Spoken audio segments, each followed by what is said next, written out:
성경 봉독은 누가복음 16장 19절 말씀 읽겠습니다.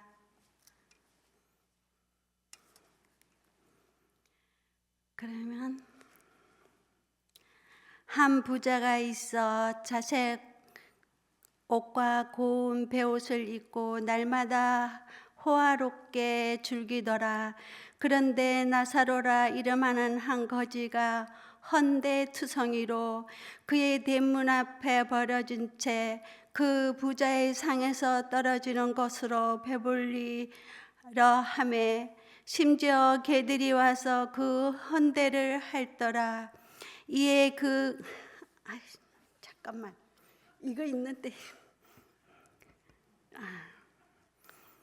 이에 그 거지가 죽어 청사들에게 받들어 아브라함의 품에 들어가고 부자도 죽어 장사되매 그가 음부에서 고통 중에 눈을 들어 멀리 아브라함과 그의 품에 있는 나사로를 보고 불러 이르되 아버지 아브라함이여 나를 긍휼히 여기사 나사로를 보내어 그 손가락 끝에 물을 찍어 내 혀를 서늘하게 하소서. 내가 이 불꽃 가운데서 괴로워하나이다. 아브라함이 이르되 예, 너는 살았을 때 좋은 것을 받았고 나사로는 고난을 받았으니 이것을 기억하라. 이제 그는 여기서 위로를 받고 너는 괴로움을 받느니라.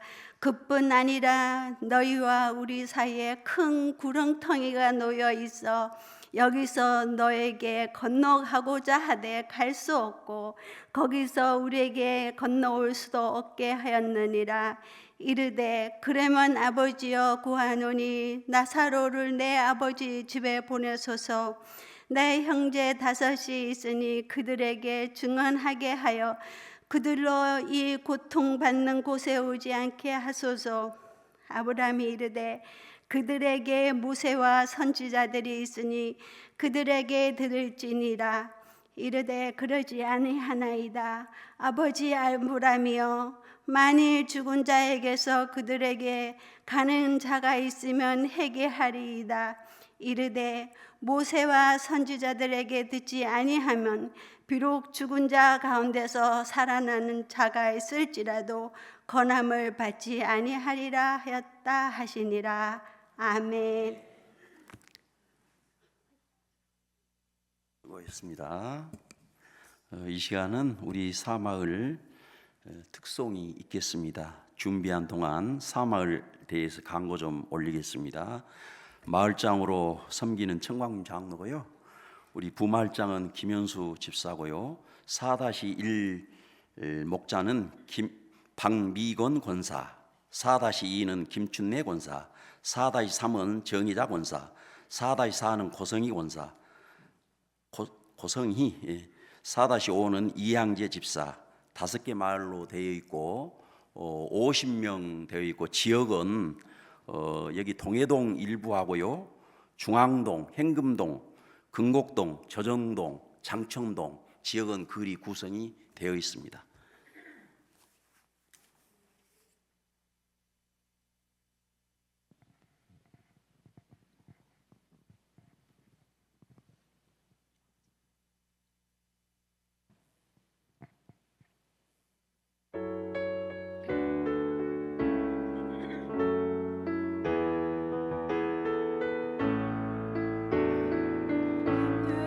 마른 불같이 시들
이 시간에는 우리 양현남 전도사님 복음 듣고 믿으라는 제목으로 말씀 전해 주시겠습니다.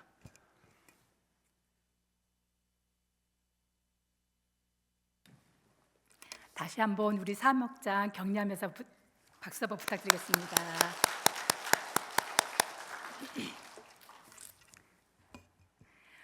오늘 읽었던 누가복음 16장은요, 비유에 관한 말씀입니다. 하나는 불의한 청지기에 관한 비유이고, 또 하나는 방금 읽었던 본문의 말씀처럼 부자와 나사로에 관한 본문입니다. 사실 이 본문은 예수님께서 바리새인을 위한, 이 바리새인들이 물질을 너무 사랑했거든요. 이 물질을 사랑한 바리새인을 향한 비유의 말씀입니다. 그런데 저는 이 시간 이 비유의 말씀을 복음 메시지에 비추어 풀어가고자 합니다. 우리 모든 사람들은 미래를 위해서 열심히 일하고 있습니다. 학생들은 자신들의 장래와 꿈을 위해서 열심히 일하고, 청년들은 좋은 직장과 또 좋은 일을 구하기 위해서 열심히 공부하고, 어른들은 편안한 노후 삶을 위해서 열심히 준비합니다. 이렇게 세상 모든 사람들은 각자 자기 위치에서 열심히 공부하고 열심히 미래를 위해 준비하는 정말 지혜로운 일을 하고 있습니다. 그렇다면 이 세상의 모든 삶을 위해 준비하는 사람들은 죽음 이후의 삶도 이처럼 지혜롭게 잘 준비하고 있을까요? 아니라면 그럼 우리는 어떻게 준비를 해야 할까요? 오늘 말씀을 통해서 알아보도록 하겠습니다. 한 부자가 있었습니다. 아름다운 저택이 있고, 그 집안에는 그 저택을 관리하는 종들이 정말 많았습니다. 이 부자가 입는 옷은 왕이나 귀족이 입는 세마포로 짠 자색 옷을 입었습니다. 그가 먹는 음식은 너무너무 풍성했고 하루하루 음식 종류가 달랐습니다. 원하는 것은 무엇이든지 할 수 있다라고 생각했습니다. 그런데 안타깝게도 이 부자가 아무리 큰 부자일지라도 해결할 수 없는 문제가 딱 한 가지 있었습니다. 그것이 무엇일까요? 그건 바로 죄의 문제였습니다. 로마서 3장 23절에 보면 모든 사람이 죄를 범하였으며 하나님의 영광에 이르지 못한다라고 성경에는 기록되어 있습니다. 이제 막 응애 태어난 아기부터 노인에 이르기까지 이 세상 모든 사람들, 이 지구에 있는 82억 인구 모두 다 죄를 지었다라는 것입니다. 죄는 이런 거야, 죄는 이렇게 짓는 거야 라고 어느 누구가 가르쳐주지 않아도 아기 때부터 화내고 짜증내고 속이고 거짓말하는 것, 그것뿐이겠습니까? 큰 공동체 안에서 또는 작은 공동체 안에서 서로, 작게는 가족, 형제, 이웃, 이러한 공동체 안에서 수많은 시기와 질투가 오고 갑니다. 때론 남과 비교하면서 끊임없이 욕심을 가지기도 합니다. 어떻게든 저 사람보다 내가 그 위에 올라가야 한다면서 수단 방법을 가리지 않습니다. 특히 어떤 사람들은 하나님이 없다라고 이야기합니다. 무신론자들이지요. 또 한 사람은 내 눈에 보이는 것만 진짜, 내 눈에 보이지 않으면 가짜라고 이야기하는 이 유물론자들도 있습니다. 한마디로 하나님을 믿지 않겠다라는 것입니다. 요한복음 16장 9절에 보니까 이렇게 기록되어 있습니다. 죄 대하여라 함은 그들이 나를 믿지 아니하며라고 이야기합니다. 바로 하나님을 믿기 싫어한다라는 것이죠. 이 모든 것은 하나님이 기뻐하지 않은 죄다라고 말씀합니다. 부자는 이러한 죄의 문제에 대해서는 알지 못했던 것입니다. 한편 이 부자의 집 앞에는 나사로라는 거지가 있었습니다. 나사로는 너덜너덜 떨어진 옷을 입고 피부는 상처와 고름으로 짓물렀으며 그 집 앞에서 어떻게 하면 부스러기를 얻어먹고 이 배를 배불릴 수 있을까라고 생각하면서 지내던 나사로였습니다. 하지만 그럼에도 불구하고 이 나사로는 하나님을 믿고 있었고 하루하루 감사하며 살았습니다. 얼마 지나지 않아 이 나사로에 관한 슬픈 소식이 들렸습니다. 죽었다라는 것입니다. 나사로는 죽음과 동시에 하나님은 천사를 보내어 그의 영혼을 아름다운 천국으로 이끌어 올라갔습니다. 나사로는 눈물도 없고 슬픔도 없고 질병과 또 죽음도 없는 곳, 죄라고는 찾아볼 수 없는 아름다운 천국으로 올라가게 된 것입니다. 그가 이 땅에서 살았을 때는 병들고 구걸하고 먹고 사는 것이 힘든 불쌍한 나사로였지만 하나님은 그를 위해 아름다운 천국을 준비해 주셨던 것입니다. 그럼 이제 부자는 어떻게 되었을까요? 부자 역시 슬픈 소식이 들렸습니다. 그가 죽었다라는 것입니다. 그의 장례는 정말 화려했습니다. 어떤 사람은 그 장례에 와서 나도 저렇게 죽었으면 하면서 그 장례를 부러워하기도 했습니다. 그런데 이 부자가 죽고 난 이후 눈을 떴을 때는 정말 고통스러운 곳이었습니다. 부자가 소리쳤습니다. 여봐라, 내가 지금 목이 마르니 당장 물을 가져오너라. 하지만 그곳에서 이 부자의 말을 들어줄 사람이 있었을까요? 어느 한 사람도 그 부자의 말에 응답해 주는 사람은 없었습니다. 왜 그럴까요? 그곳은 끔찍한 형벌을 받는 곳이었기 때문입니다. 그럼 부자는 왜 이러한 끔찍한 곳에 가게 되었을까요? 맞습니다. 바로 이 죄의 문제에 대해서 해결하지 못했기 때문입니다. 우리도 죄의 문제를 해결해야 합니다. 그럼 어떻게 해결할 수 있을까요? 그것은 바로 예수 그리스도입니다. 완전하신 하나님의 아들 예수님께서는 이 땅에 오셨습니다. 누구를 위해? 우리를 위해, 나를 위해. 그리고 우리가 지은 죄를 대신해서 십자가에 못 박혀 죽으셨습니다. 베드로전서 3장 18절에 보면 이렇게 기록되어 있습니다. 그리스도께서 단번에 죄를 위하여 죽으사 의인으로서 불의한 자를 대신하셨다라고 기록되어 있습니다.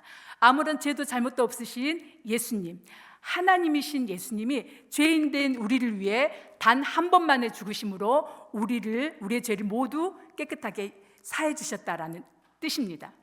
예수님은 저와 여러분 위해서 죽으셨고, 그리고 죽음으로 끝나지 않고 3일 만에 다시 살아나셨으며 지금은 저와 여러분을 위해서 하나님 우편에 앉아 계시고 우리를 위해 기도하고 계신다라는 것입니다. 그렇습니다. 제 부자는 예수님을 믿지 않았기 때문에 천국에 가지 못하고 끔찍한 곳에서 형벌을 받게 된 것입니다. 내가 그때 하나님을 믿었더라면, 내가 진작 예수님을 믿었더라면 하고 후회했지만 그때는 이미 늦은 후회였습니다. 소용이 없다라는 것입니다. 그때 이 부자가 저 위를 보니 글쎄 자기 자신 집 앞에 있던 나사로가 아브라함의 품에 안겨 있는 것입니다. 이것을 본 부자는 아브라함을 불러 외쳤습니다. 아브라함이여, 아브라함이여, 제발 내 목이 너무 타서 죽겠으니 나사로의 손끝에 물 하나 콕 찍어서 내 혀를 서늘하게 해주십시오라고 이야기한 것입니다. 그러자 아브라함이 이렇게 말했습니다. 너희와 내가 있는 곳에는 큰 구렁텅이가 있어서 왕래할 수 없다, 오갈 수 없다라는 것입니다. 너는 살았을 때 좋은 것을 누리고 좋은 것을 먹고 살았지만 하나님을 믿지 않았어. 하지만 나사로는 불쌍하고 가난하게 힘들게 살았지만 하나님을 믿었어. 그래서 그는 지금 천국에 있는 거야 라고 아브라함이 이야기해 주는 것이었습니다. 그렇습니다. 하나님은 이 부자가 많은 복을 받게 해주셨고 특별히 많은 선지자와 성경을 통해서 하나님께 돌아오기를 기다리고 계셨다는 것입니다. 부자가 이렇게 또 말하는 것이었습니다. 그럼 부탁이 하나 있습니다. 우리 집에 가면 형제 5이 있는데 그 5에게 나사로를 보내서 천국과 지옥이 있으니 이 사실을 꼭 이야기해주고 다시는 이런 어려운 고통 속에 오지 않도록 이야기해 주십시오라고 이야기하는 것이었습니다. 그래서 아브라함이 이렇게 이야기했어요. 그들 곁에는 이미 모세와 선지자들이 있으니 그들에게 들을 수 있을 것이다 라고 이야기하는 것이었습니다. 사랑하는 우리 동부 가족 여러분, 누가 천국이 있고 지옥이 있다고 누가 전할 수 있을까요? 죄 문제는 스스로 해결할 수 없다고 누가 많은 사람들에게 전해줄 수 있을까요? 천국 가는 길은 오직 예수님 한 분뿐이라는 사실을 누가 전해줄 수 있을까요? 디모데후서 4장 2절에 보면 이렇게 기록되어 있습니다. 너는 말씀을 전파하라. 때를 얻든지 못 얻든지 항상 힘쓰라. 범사에 오래 참음과 가르침으로 경책하며 경계하며 권하라 라고 이야기합니다. 여러분이 이곳에 계신 우리 모든 성도님들이 진심으로 예수님을 믿는 하나님의 자녀라면 예수님을 알지 못하는 사람에게 예수님을 전하는 축복의 통로가 되기를 소망하고 기도합니다. 어느 한 시골에 나이가 지긋한 부모님이 살고 있었습니다. 이분들에게는 신앙이라고 한다면 무속신앙 그리고 유교사상이었습니다. 그분들에게서 있어서 조상이 최고였습니다. 최고의 은혜였습니다. 조상이 최고의 복으로 알고 있었습니다. 죽은 조상을 통해서 자손들의 화를 명쾌하고 이 죽은 조상이 최고의 길이라고 굳게 믿고 있었습니다. 그리고 그 조상에 대한 고마움을 늘 자손들에게 이야기를 했습니다.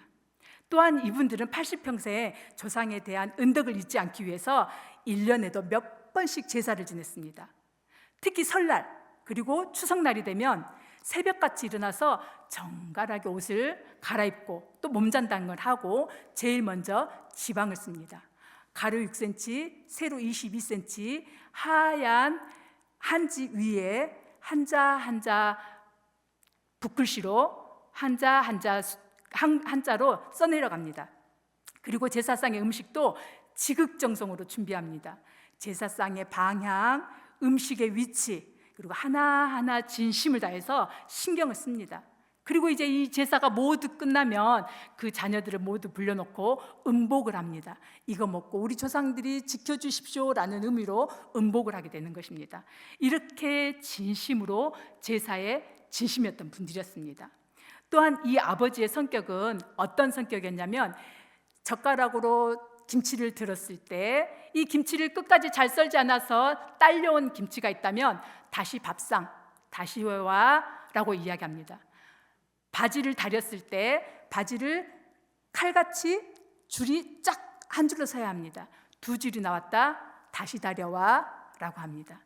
밤늦게는 약주를 하시고 집에 돌아오실 때면 모든 가족들이 일어나 무릎 꿇고 앉아야 합니다. 그러면 이 아버님은 했던 이야기 또 하고 했던 이야기 또 해도 그대로 그 자세로 앉아서 경청해야 합니다.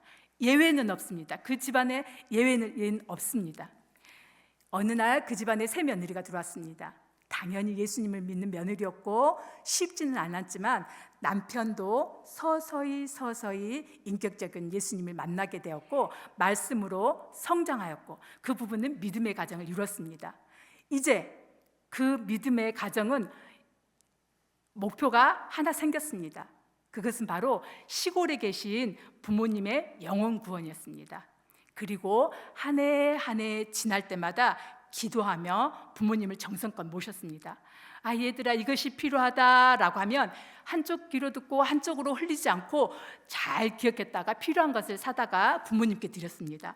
아이고 다리야 아이고 허리야 라고 이야기하시면 그 아픈 곳을 보고 일정을 잡아서 아무리 먼 병원 1시간 거리가 걸릴지라도 그 부모님을 모시고 병원을 왔다 갔다 다녀왔습니다. 이렇게 이 부부는 부모님의 영혼을 위해 기도하며 인내하며 기다리고 또 기다렸습니다. 그런데 어느 날 이 부부에게 때가 되었음을 느꼈습니다. 어떤 때가 되었을까요? 이제 우리가 부모님께 복음을 전할 때다 느꼈습니다. 그리고 기도하며 계획을 세웠습니다.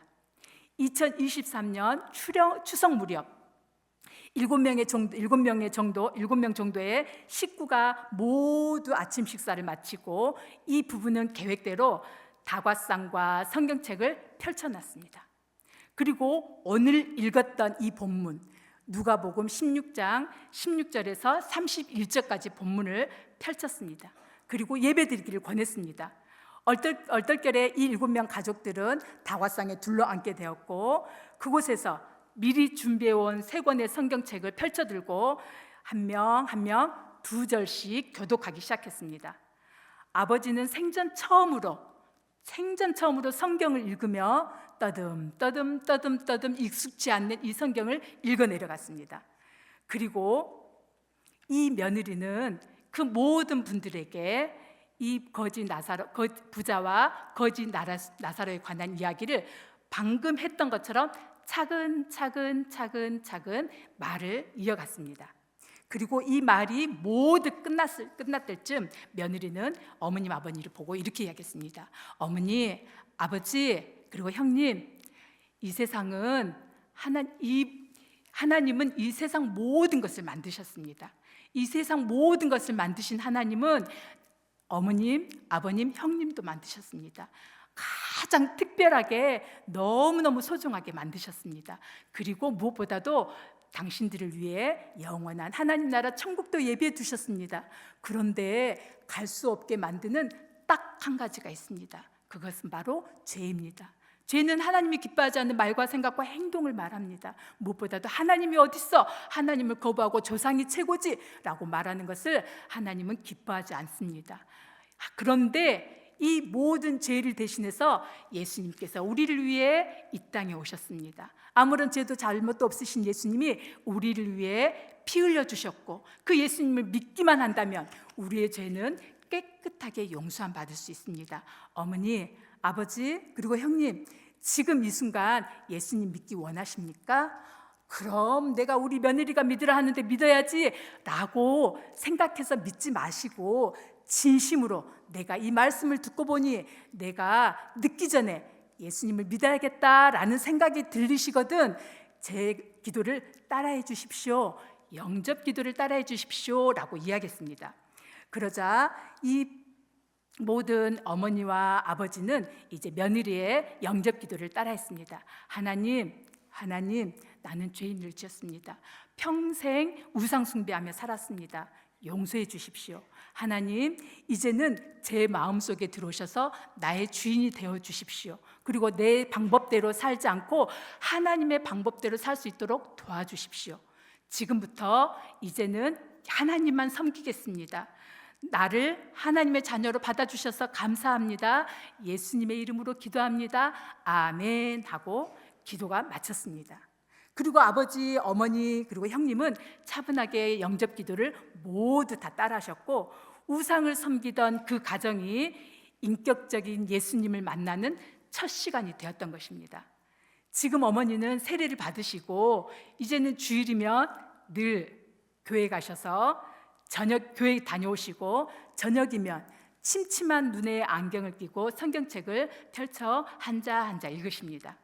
아버님은 평생 동안 다니지 않았던 그 교회를 발을 디딜려 하니 왠지 쑥스럽기도 하고 아직은 낯설기도 해서 지금은 가시지 않지만, 어머님이 교회 봉고차 타는 곳까지 갈 때 자전거로 가끔씩 태워다 주기도 하고, 오늘처럼 비가 올 때쯤이면 우산을 쓰고 마중도 나가시기도 합니다. 머지않아 이 아버님은 이미 옥토가 되었기 때문에 이 아버님은 머지않아 곧 교회 나갈 거라 믿습니다. 무엇보다도 가장 이 가정의 특별한 변화는 정말 일평생 지냈던 이 모든 제사를 그 순간 이후로 모두 끊었다라는 것입니다. 매달 지내던 제사도, 추석 때 지내던 추석상도, 설날에 지내던 설상도 모두 버리셨습니다. 큰아들 형님은 이 아버님이 하시는 그대로 토달지도 않고 어떻게 그럴 수 있습니까? 라는 말 한마디 하지 않고 그대로 따라주셨습니다.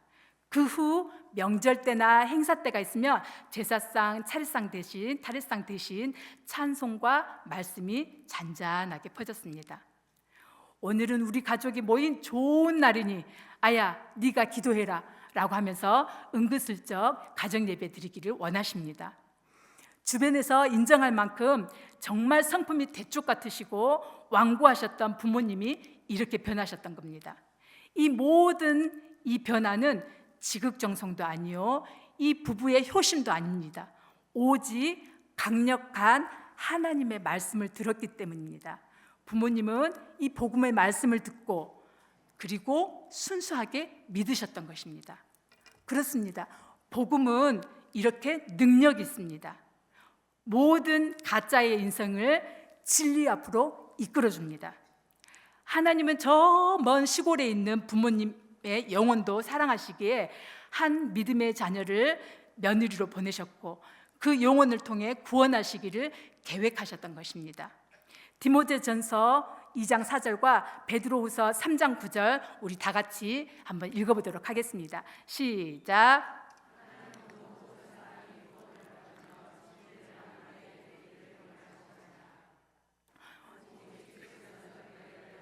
오래 참으사 아무도 멸망하지 아니하고 다 회개하기에 원하시느니라.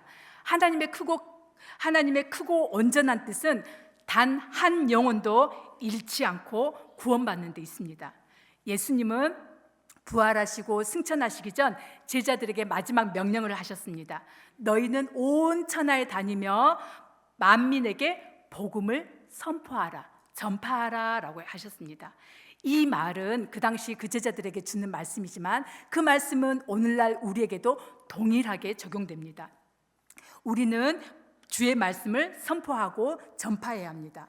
다음 주 월요일 되면 월요일과 화요일과 수요일까지 전도 부흥회가 시작됩니다. 이 부흥회를 통해 도전받으시고 결심하시고 결단하셔서 나를 통해 구원받아 할 영혼이 누군지 우리 모든 성도님들이 곰곰이 생각해 보시기 바랍니다. 그리고 망설이지 마십시오. 땅끝으로 가는 선교사가 아닐지라도 지금 내가 있는 이 자리, 우리 가정, 우리 직장, 우리 이웃, 그들에게 하루 허락하신 관계 속에서 영혼을 품으시기 바랍니다. 마음이 다친 불신자가 있다면 그들을 위해 기도하십시오. 그리고 작은 물질과 사랑을 그들에게 베푸십시오.